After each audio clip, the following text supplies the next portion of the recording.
What is a great book? What I want to show you in this class is that a great book is something that makes you fully human by revealing to you the secrets of the universe and the secrets of what it means to be human. Now, in school, you've been taught that a person comes from evolution, right? We evolved from monkeys. 99% of our DNA is that of a chimpanzee. And you're taught that the world is primarily materialistic. The world is what you can see, what you can observe, what you can measure, and that's it.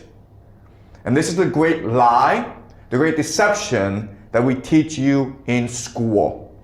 And we know it's a lie, it's a deception, because everything that you've been taught in school, everything that you've learned here, that you will learn in university, in graduate school, in science, in life, does not answer a fundamental question. What is consciousness? Why do we see the world the way it is? How do we think? How do we have ideas? How do we communicate? You're not allowed to ask this question. And therefore, you're not allowed to ask the question, what does it mean to be human? What is human? Okay? And I will show you in this class that there are two aspects of being human. There is, of course, the material aspect. You have a body, but you also have a soul. Okay? You also have a soul that connects you to the spiritual or to the divine. Okay? And that's who you are. And the spiritual and divine, there's a spark inside of you that comes from God. And this spark is what allows you to love and to imagine. So being a human means to engage in two fundamental acts. The act of love, of loving someone, which allows you to unify with God.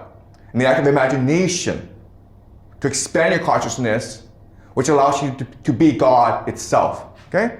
Love is the unifying force of the universe, the God force. The imagination is the animating force of the universe. And this is the great secret of the universe. The universe is not material, it is conscious. It is consciousness itself. Okay? So this is a really hard concept to understand. Okay? So let's work through it slowly. Okay, so we have Immanuel Kant. And we'll read Immanuel Kant later on, okay? And he's trying to figure out what reality is. How do we perceive reality? And his solution is this.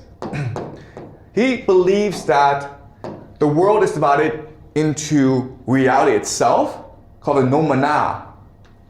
Noumena just means the things in themselves, the objective reality. And then there is the phenomena. And what we do basically is that we perceive or we engage with the noumena and we translate it into the phenomena. The things in themselves become the things to us, the things that appear to us. And we do this by filtering the noumena through time and space.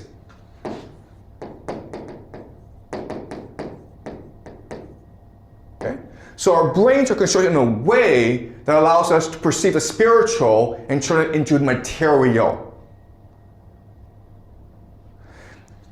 So another man named Julian Jaynes, he is an American psychologist, and he takes this idea and he gives it a physical basis. Basically what he says is that our brains have both a right hemisphere and a left hemisphere. Okay, right, left. So what the right hemisphere does is it connects to the noumena, the things in themselves that we can never know, and then the left translates it into the phenomena. Okay, so this is a mechanism in the brain that does this. The right hemisphere gets all this information from the noumena, the spiritual, and then the left brain, for our eyes, for our senses, translates it into the phenomena. Okay, are we clear? All right, so another question then is, oops. Okay, so another question then is, what is the noumena?